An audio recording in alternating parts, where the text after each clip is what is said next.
हम इंसान जन्म में आए हैं, हमें तोता बना दिया गया मंत्रों को रटवा रटवा के। हम यहाँ तोता बनने नहीं आए हैं मेरे भाई। हम यहाँ पर उस अखंड नाद को, उस अखंड परमपिता परमात्मा को, उस बेअंत परवरदिगार को ध्याने के लिए आए हैं। ध्याना, जिसको ध्यान बोला है। तो नानक साहब कहते हैं, जिद ही नाम ते आया और गए मसक्कत काल, नानक ते मुख उजले खेती छूटी नाम। जिसने उस नाम का ध्यान करना सीख लिया, समझ लो उसको कोई रोक नहीं सकता। धुन में ध्यान ध्यान में जाना, गुरुमुख अकथ कहानी। वो अकथ है, वो कथा नहीं जा सकता। उसको प्राप्त करने के लिए हमें भेदी सतगुरु चाहिए। जब तक भेदी सतगुरु हमारी जिंदगी में नहीं आया, तब तक समझो आपने कुछ भी नहीं किया। इसीलिए साहिब ने बोला, वस्तु कहीं ढूंढे कहीं, कैसे लागे हाथ, और गुप्त वस्तु तब मिले जब भेदी लीजिए साथ। जब तक आपको तंत्र मंत्र जंत्र, ये मंत्र जपवाने वाले गुरु आपकी जिंदगी में आते रहेंगे, आपको भेद नहीं मिल सकता। क्योंकि भेद का मतलब ही होता है कि वो वस्तु के साथ सीधे कनेक्शन करवा दे। जब आपका पर्स खो जाता है घर में कहीं पे, तो आप मंत्र नहीं जपते हो, पर्स पर्स नहीं करते हो। आप घरवाली से पूछते हो कि मेरा पर्स देखा क्या? वो बताती है कि बेड के नीचे पड़ा है या कहीं और अलमारी में पड़ा है। वो भेदी है, वो वस्तु तक आपको पहुंचा रही है, वो मंत्र नहीं जपवा रही है। इसी तरह वस्तु अगर चाहिए तो भेदी सतगुरु चाहिए। अगर मंत्र जपने हैं तो दुनिया भर के मंत्र है भाई, जपते रहो। तो भेदी गुरु क्या करता है? आपको सीधे वस्तु से लगाव करवाता है। जिस वस्तु को ढूंढने के लिए हम जन्म जन्म से ये 84 भोग के हर गर्भ में जाते हुए आज यहां बैठे हुए हैं, हम सबकी खोज एक ही है, वो है सतनाम सारनाम। सतनाम और सारनाम दो नहीं है, वो एक ही है। चाहे उसे सत्य कह लो, चाहे उसे सार कह लो। इसी का निबेड़ा कबीर सागर में पहली ही लाइन में बोला गया कि सत्य नाम है सार, बूझो संत विवेक करी, उतरो भवजल पार। सतगुरु का उपदेश यही कि वो सतनाम ही सार है।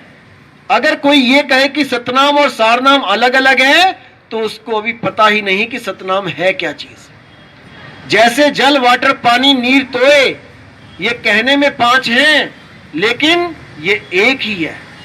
इसी तरह परमपिता परमात्मा कह लो, सार नाम कह लो, सतनाम कह लो, अखंड नाम कह लो, पार ब्रह्म कह लो, पूर्ण ब्रह्म कह लो, वो एक ही वस्तु है। और उसी वस्तु को ढूंढना हमारा लक्ष्य है। अगर हमने इस लक्ष्य को नहीं प्राप्त किया, तो मेरे भाई 84 सामने है। ऐसी ऐसी जूनों में जाना पड़ेगा कि लहरा बताना।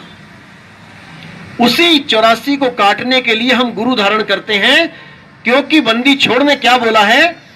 जिसने एक बार गुरु को धारण कर लिया और वो मर्यादा में टिक गया, उसकी 84 काट दी जाती है। 100% 84 काट दी जाती है। क्योंकि वो संस्कार ही इतने दिव्य दे दिए जाते हैं उस जीव को कि वो 84 में जा ही नहीं सकता। जैसे आप इंजीनियर डॉक्टर हो जाओ, बहुत बड़े इंसान हो जाओ, बहुत पढ़े लिखे कोई ओहदा मिल गया, तो आप छोटी मोटी जगह पे जाओगे भी नहीं। जहां पे कोई भिखारी बैठ के खाना खा रहा है, आप वहां नहीं जा पाओगे। क्योंकि आपके अंदर इतनी क्षमता हो जाएगी, इतना आपका संस्कार बढ़ जाएगा कि आप हमेशा खाना खाने होटल की तरफ दौड़ोगे। तो ये संस्कारों का खेल होता है मेरे भाई। तो गुरु क्या करता है? संस्कार जगाता है आपके। जब आपके संस्कार जग गए, फिर 84 कट गई। इसीलिए बोला है कि धनी निर्धन हो सके पर रहे संत का संत। वो धनी भी होएगा, निर्धन भी होएगा, लेकिन वो संत का संत रहेगा। अगर एक बार भी उसने भक्ति स्टार्ट कर दी, भक्ति बीज पलटे नहीं, जुग जाए अनंत। अनंत युग बीत जाएंगे, आपको इंसान जन्म ही दिया जाएगा।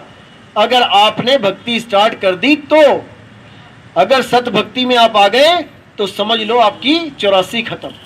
अब आपने केवल भक्ति करनी है, इंसान जन्म मिलेगा।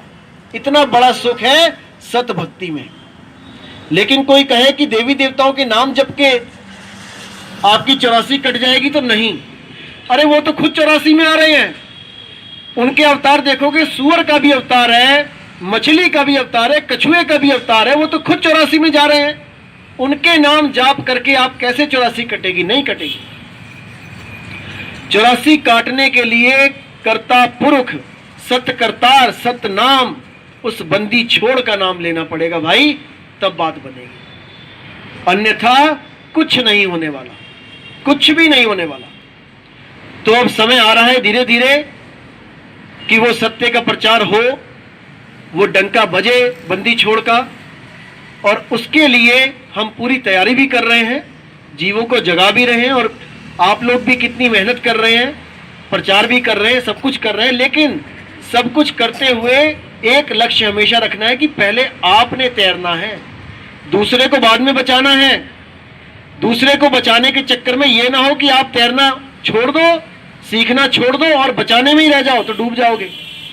आप तरे औरों को तारे, तब बात बनेगी।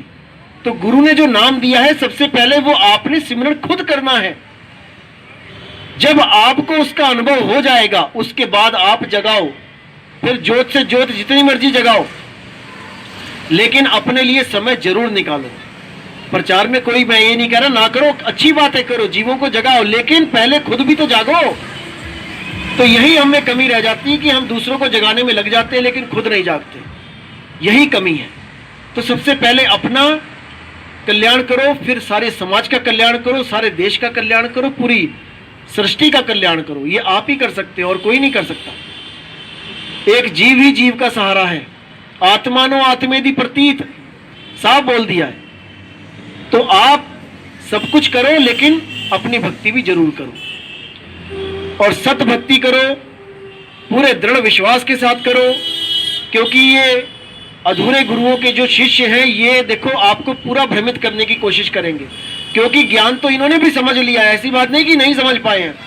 लेकिन लोक लाज बहुत बड़ी दीवार होती है सत्य को अपनाने में। अगर किसी ने लोक लाज कर ली तो मेरे भाई वो सत्य को प्राप्त नहीं कर सकता। इसीलिए बोला गया है, आना कबीर पंथ में खाला का घर नहीं, आते हैं यहां सूरमा जिसको लोक लाज का डर नहीं। जो लोक लाज से परे हो जाता है वही सत्य को जानेगा, वही परमात्मा को प्राप्त कर पाएगा। इसलिए बिल्कुल लोक लाज में नहीं रहना है कि कोई कहे कि यार इसने 10 गुरु बना लिए, अब तक ये 11वां ढूंढ रहा है। कोई बात नहीं, आपका बच्चा 12वीं पढ़ता है तो 11 गुरु वो भी ढूंढ चुका है, 12वां गुरु उसको भी अलग मिलेगा, आगे कॉलेज में जाएगा उसको भी अलग मिलेगा। तो उसकी कोई उसमें नुकसान नहीं है, उसका फायदा हो रहा है, वो आगे से आगे बढ़ रहा है, और वो गुरु की पहचान करके सतगुरु की तरफ जा रहा है। सतगुरु कौन है? जो सतनाम बताता है, उसके बिना सब अधूरे गुरु हैं। सतगुरु सोई सतनाम बतावे और बाकी गुरु कोई काम ना आवे।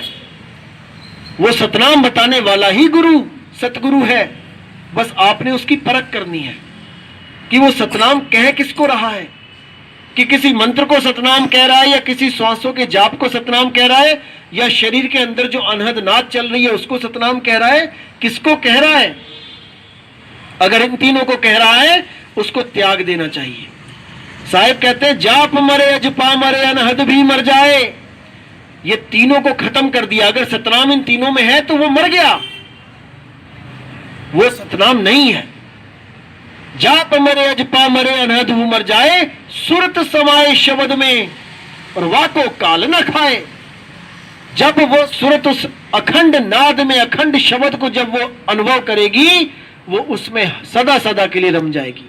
उसके बाद ना कहीं आना ना कहीं जाना, और रूप में रूप समाना, यही मुक्ति है। इसके अलावा कोई मुक्ति नहीं है।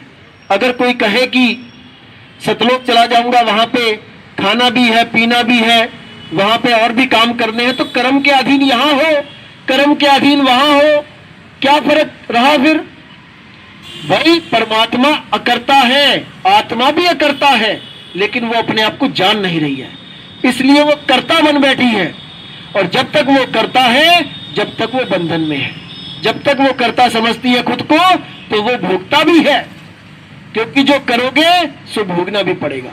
इसलिए आपने क्या करना है? अकर्ता की अवस्था को प्राप्त करना है कि आत्मा कुछ नहीं करती है। जो कुछ भी इस दुनिया में होता है, 3 गुणों के प्रभाव से होता है, त्रिगुणी माया के प्रभाव से होता है। गीता में आप पढ़ेंगे, जब मैं समझाऊंगा गीता में, जब खोलूंगा सत्संग में, आपको एक चीज क्लियर मिलेगी, एक एक चीज, कि हे अर्जुन, ये आत्मदेव कुछ भी नहीं करता है, ये कुछ भी नहीं करता है, केवल त्रिगुणी माया ये सारी दुनिया के काम करती है। इसको केवल भ्रमित किया गया है कि ये तूने किया है, कुछ नहीं किया।